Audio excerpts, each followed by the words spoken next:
Le texte adopté contient plusieurs mesures destinées à moderniser le droit économique calédonien. Parmi les principales dispositions, un meilleur encadrement des délais de paiement entre entreprises, la création d'une indemnité en cas de retard de paiement, mais aussi de nouveaux outils pour encadrer certaines pratiques commerciales.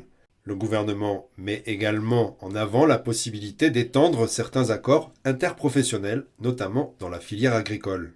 Et une deuxième chose du coup sur lesquelles nous avons travaillé avec là aussi mon collègue Adolphe Digoué, qui est de permettre d'avoir des accords interprofessionnels pour les fruits et légumes. Autre mesure phare, la réouverture des remises différées. Ces ristournes négociées entre fournisseurs et distributeurs étaient interdites depuis 2010.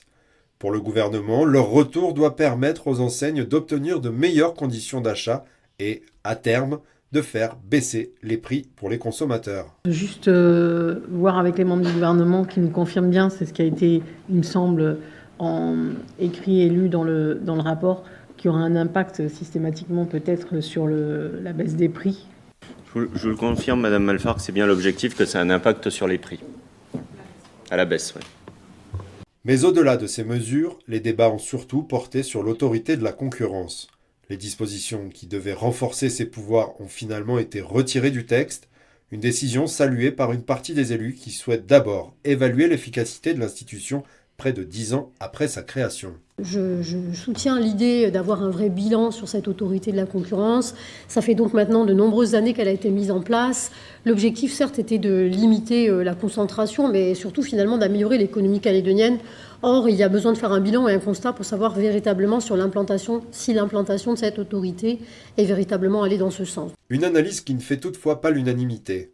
Lors des travaux en commission, l'éveil océanien a estimé que certaines mesures retirées auraient justement permis de renforcer les moyens d'action de l'autorité.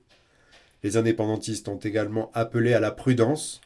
Pour Pierre Chanel-Tutugoro, la question centrale reste de savoir si la réforme profitera réellement aux consommateurs ou si elle renforcera davantage les grandes enseignes.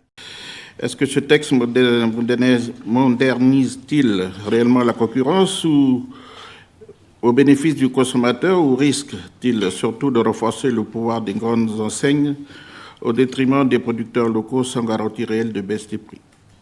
Adoptée à une large majorité, la réforme entre désormais dans le droit calédonien. Reste à savoir si les nouvelles règles permettront réellement de faire baisser les prix sans fragiliser davantage les producteurs locaux. Quant à l'avenir de l'autorité de la concurrence, il fera l'objet d'un nouveau texte annoncé par le gouvernement.